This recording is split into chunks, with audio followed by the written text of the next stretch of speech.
The UREC Innovation Scholars Program at CSU Monterey Bay is funded by the CSUN HSI Equity Innovation Hub, and Apple supporting undergraduate researchers working on faculty-mentored research. Scholars develop a curated research identity through the development of a digital e-portfolio for the STEAM workforce or graduate school.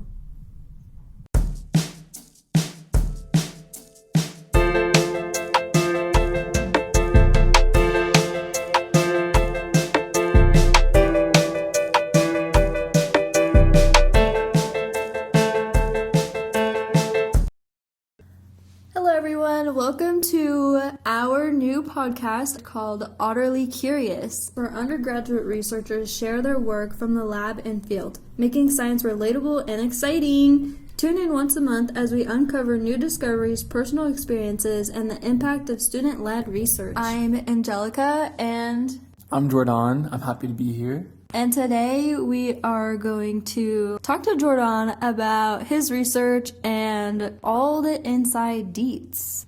If you were to give us a quick 1-minute elevator pitch, what would it be so the audience can get a little grasp on what your research is about? Oh, sure. My research is essentially figuring out how to get people to work better in groups. For example, research labs, group projects, or grassroots organizations, but it can really be applied anywhere. I'm trying to figure out how to use healing circles through a transformative justice lens to have people work better together. You always have that one person in a class project that, doesn't do their work. So this will save a lot of people from that.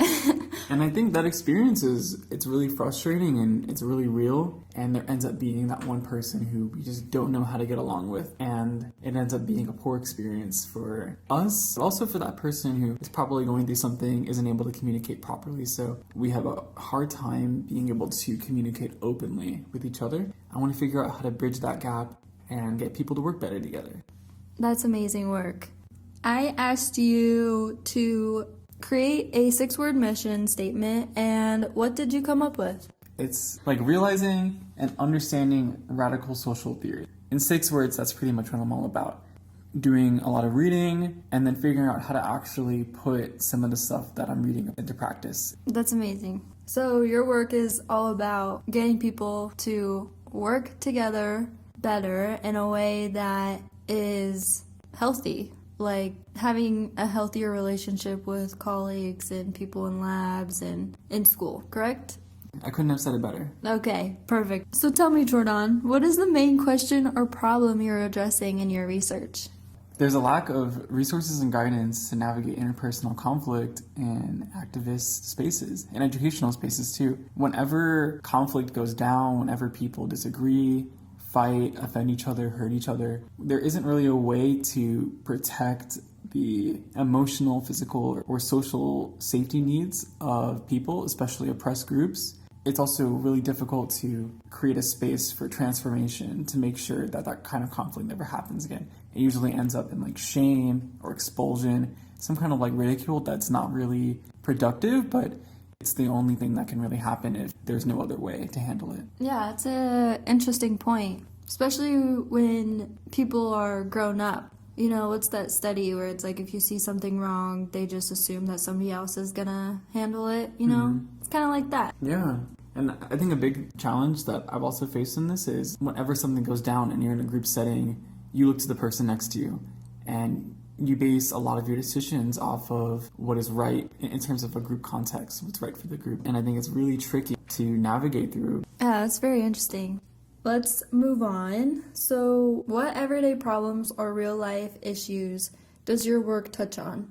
And why do you think they matter to students, researchers, and everyday people? This study really focuses on research groups, educational spaces, and activist groups, but a group can be as small as a friend group or a club or a group project. Yeah, if you're a person and you know other people, then this applies to you. So yeah, that's an interesting point about friends. you talked about kind of like where you look to your friend or you look to the person next to you, and I find myself doing that too. Like, what's the right response to that person? And also, how can you act in a way that's appropriate to everybody's needs, which can be so hard because people take things different ways, people might have different reactions to stuff, and we usually don't have the space to really understand or give people the time to process like how they're really feeling about something. Can you walk me through the steps you take to gather and analyze data? Of course. So it started with a very lengthy literature review and a lot of trial and error because it took me a while to even find the idea of transformative justice, but it essentially looks like a focus group. The bread and butter of healing circles and transformative justice is the circle itself. So translated to research, it would look like a focus group, getting a group of people in a room to discuss the aftermath of harm done. So this can look like a bunch of different ways. When you create these things, you kind of create three different groups. You have the perpetrator, the survivors, and the community members. And all three of these people are equally impacted by the harm whenever it occurs. It really just depends on the needs of the people who are in that space. So far, I've done one focus group, and that project looked like a healing circle. We had survivors and 3 community members who came to support. I prepared a little slideshow to walk us through it.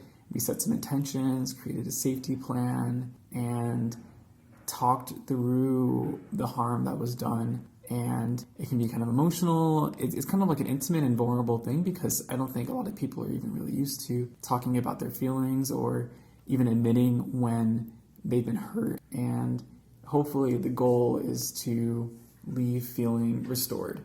And you can record that just by asking people. You can do checkups. You can even send out a survey. I'm curious as to what group this was. Like, what was the background of that, if you can disclose that? Sure. So keeping the identities of everybody involved confidential, but it was an educational group that I had once been a part of. And my first actual use of the healing circle came from something that impacted me in my own life. I figured that it wouldn't make sense to use a healing circle process on other people if I didn't trust it myself for my own life and for my own stuff.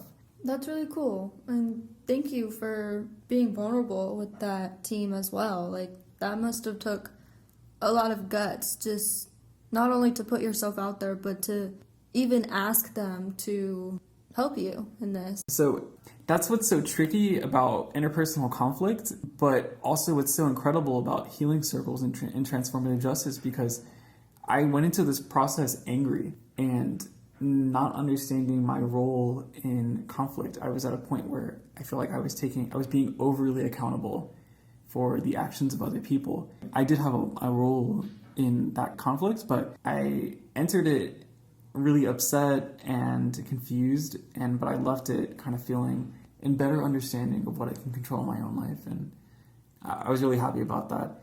And also the other survivor left feeling similarly. Yeah, that's amazing. Like, I wouldn't have the guts to do that, so props to you. I appreciate that. Can you give me an example of a setback in your work and what you learned from it? I think a lot of people frown on me-search because I think when you enter research projects trying to understand things about yourself and things that are relevant to you, you can be clouded by your emotions, your bias, your judgment, your self-perception. And I think that can be a real hurdle. And I feel like I went into this project so angry, and that clouded my judgment in so many senses. It made me not open to possibilities. And going into this project that was relevant to my own life, it was my emotions and my anger that really set me back. But what I'm really grateful for is the people in my life, including my girlfriend, my mentor, my parents, people in my life who stuck with me and supported me through this process, which was confusing, not only because I was trying to figure out, okay, how do you actually handle conflict when it comes up in real life, but also my own emotions that came up during this process. It sounds like you had a full transformation and you had a great support system. I think research is one of those things where it really takes everybody to get a project done, and I really needed to lean on people to keep me straight and to keep me cognizant of myself. So I'm really grateful to have that support. That's wonderful.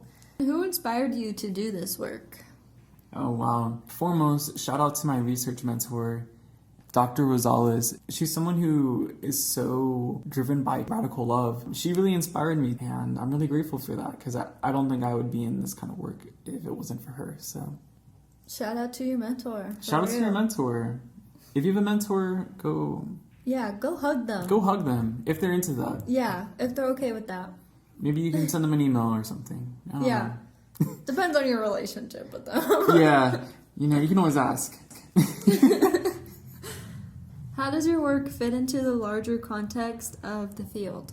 A lot of the resources that I picked up were from grassroots organizations that similarly to me saw a problem happening in their own community and decided to make a change. Transformative justice and restorative justice are direct responses to the carceral system. We don't know how to hold each other and ourselves accountable. We end up hurting each other, and it really stifles our ability to work together long term. And I think if we can't work together long term, we can't get any real change done. So implementing accountability processes, essentially any organization, we can create better organizations around the world. Yeah, that was actually one of my questions that I wanted to ask you. Like, how do you see this work being implemented into the outside world? I want to see it everywhere. I want there to be a accountability and healing circle organization everywhere in the world. I want to see it in clubs on campus. I want to see it in HR. I want people to feel like they can make their space better and that they can confront each other directly. Yeah, I would say it's important for people to be able to talk about what they're going through. I have one last question for you. What advice would you give to someone trying to start their own research projects? If you have the privilege and the honor to take a course from a professor that you find their content to be fascinating, go up to them and ask them if you can join the research lab. 9 times out of 10, your professors and your faculty, they're more than happy to share what they're learning and their work that they've done so far. Well, thank you, Jourdan. This was a great interview. I really enjoyed it. I had a great time. Yeah, thank you. You are our very first listeners to our brand new podcast, which we're very proud to get started. We love you very much. We hope you had a great time listening. I know we had fun recording it. Yeah, it was very fun. This is J-Swizzle And Angelica. signing off. We'll see you very, very soon. Bye-bye.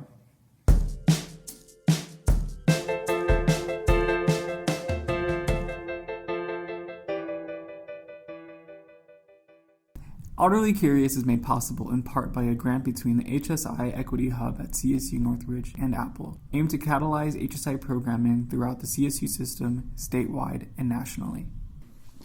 If you're an undergraduate researcher interested in sharing your story on our podcast, Otterly Curious, please visit the UROC office and talk to Eric Barajas, our outreach specialist, or just let us know in the comments.